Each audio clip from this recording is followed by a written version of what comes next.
The unseen world. At any given time, a spiritual Christian has 1 foot on the ground and 1 foot in the unseen world. Fighting a war behind the scenes is one of the things that makes a spiritual Christian very effective. But to be effective in a world you can't even see, you must first understand it, which we're going to do right now.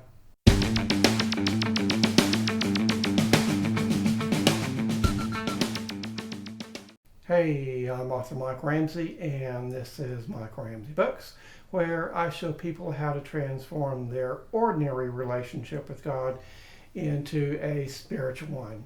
If you haven't already subscribed, be sure to hit the red subscribe button and ring the notification bell now.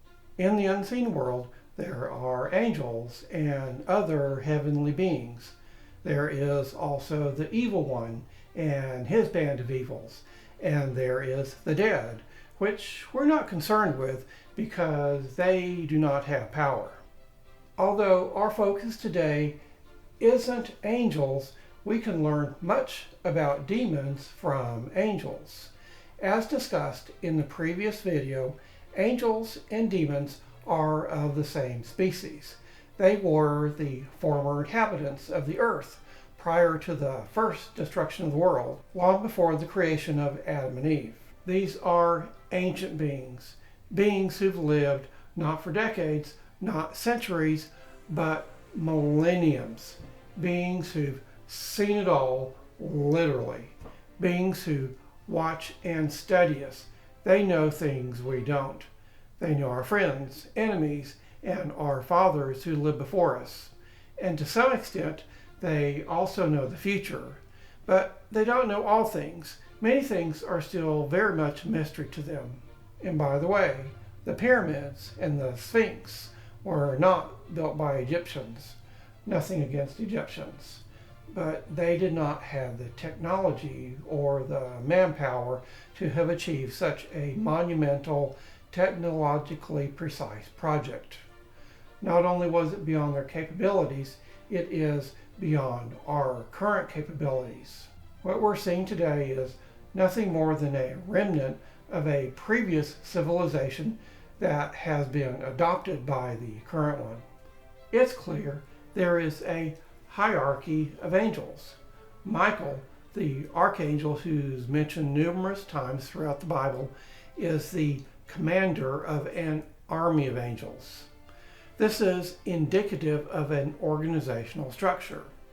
There are also some angels who are very strong enough to hold back weather systems and even throw a rock, an asteroid, at the earth. Just like angels, there's no reason to think there's not a hierarchy of evil. I suspect there are generals and lieutenants in this army of evil. They answer to their leader, the devil. They're punished, rewarded, and given power by him. Also, like angels, some evils have more power than others. In Mark 9:29, Jesus told his disciples the demon they failed to throw out could only be driven out by prayer and fasting. Consequently, not all these beings are the same. There's no reason to think these beings wouldn't have responsibilities and govern us in the kingdom of darkness. But unlike angels, who are given authority from the Lord, evils are given power to rule by their master. Sometimes evils band together and become a legion of evil, as was the case when Jesus forced a large group of them out of a crazy man. Subsequently, the evils entered a herd of pigs and drove them over a cliff. A very telling story. There are more than a few instances whereas angels assume physical form. This is no less true of evils. In Genesis 6, the sons of God, beings who were not human, had more than a little contact with the daughters of men. They impregnated them. Their offspring, the Nephilim, were exceedingly strong and evil. But in every case, the physical manifestation doesn't last for any great length of time.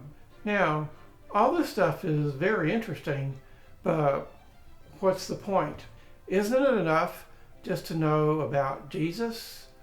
Why do I need to know all this scary stuff?